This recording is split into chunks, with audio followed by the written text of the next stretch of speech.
O menino que falava assim, às vezes eu cansada, acabando o consultório 8 da noite. Ô, Márcia, passa aqui em casa. Eu morava na Tijuca, atendia em Copa, e ele morava no Leblon. Aí ele, passa aqui em casa. Eu falei, por que tá passando mal? Não, porque eu fiz mousse de chocolate. Eu falei, não, mas não vou mesmo. Aí tanto que uma das histórias chama Mimos de Chocolate. Ele tinha essa mania. Aí eu falava, mas quer que eu vá aí para comer mousse? Por favor, Márcia, vem. Aí eu chegava, ele morava nesses prédios que não tem elevador, tem 2 andares. Sim. Aí eu já subia a escada, aí ele ficava em pé na porta me esperando, rindo.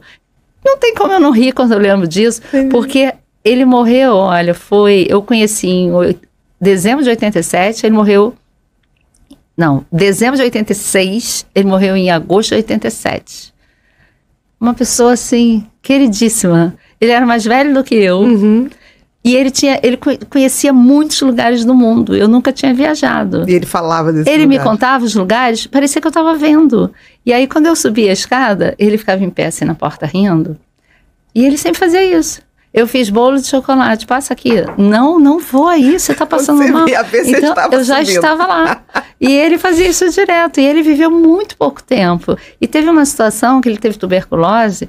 A nossa relação era tão afetiva que quando eu peguei o diagnóstico, ele me ligou, Márcia, já saiu o resultado? Eu falei, já. Aí eu pensei, como é que eu vou dizer que ele está com tuberculose pelo telefone? Ele falou, fala, por favor. Eu falei, não, eu vou aí. Não, Márcia, fala. É o quê? Aí eu falei, olha, deu tuberculose no teu exame.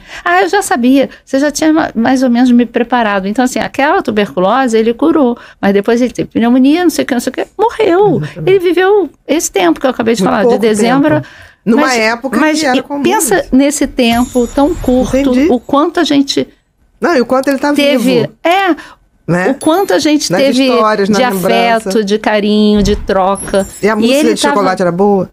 Sempre. Não, imagina, no final da vida, porque naquela época as pessoas tinham tipo uma demência pelo HIV, ele já não falava coisa com coisa. E eu chegava, a mãe dele falava assim, ele só fala com você.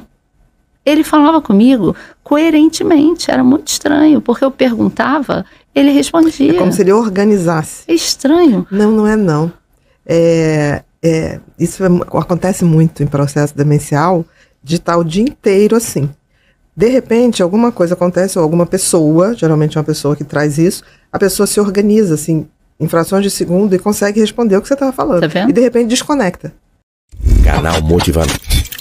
Inscreva-se, curta e compartilhe.